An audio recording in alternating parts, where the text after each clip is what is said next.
Dear visitor, some weeks ago I've read an article about the first round-the-world solar flight.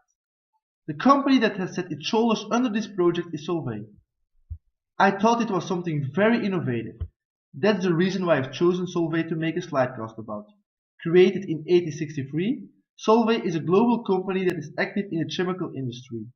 The drive to achieve their aim has resulted in 90% of their revenue being generated from businesses that are among the top 3 global leaders in their field.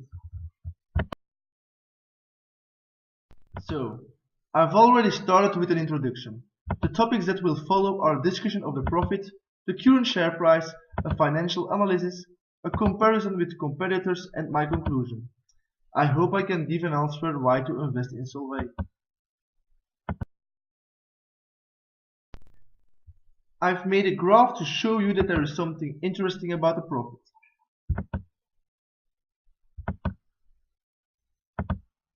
We can see that the operating result for 2013 and 2014 is negative.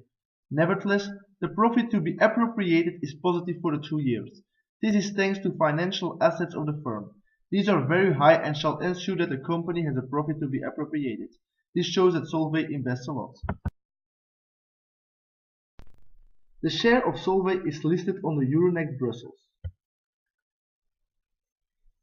On the horizontal axis of the graph, we see months from September 2014 till today. On the vertical axis, we can see the value of a share in euros. We can see that there is a positive flow in the graph. The value of the share has increased with about 30 euro from the beginning of 2015 till today. So it indicates that the company is in a good period. In my opinion, thanks to the solar flight project.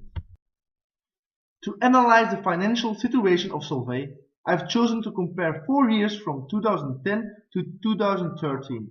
I'm going to do this with some basic liquidity, solvency and profitability ratios. First of all, the liquidity. In 2010, the two ratios, the current ratio and the quick ratio, were above the norm of 1. When the ratio is 1 or more, the company is able to pay his debt on short term. The years that follow, the ratios are within 0 and 1. This is too low. The reason for the low ratios is that the company has invested a lot during the previous years. So in my opinion, this will be back above the norm of 1 in a couple of years. The solvency tells us something about the relation between the net equity and the total equity. A good solvency ratio is between 25 and 40%. In the Solvay company, we can see that these are too high. They make too little use of debt financing. It gives a negative influence on the profitability. We can also relate the foreign equity and the total equity. Therefore, we have the debt ratio. A good one is between 1.5 and 3. We see that those are too low the previous years. A too low debt ratio is not very bad, because it means that there is a big financial buffer. Creditors will look to it. I've taken the gross added value as profitability ratio. We can see that there is a decrease from 2011 to 2012. This is because of the solar project.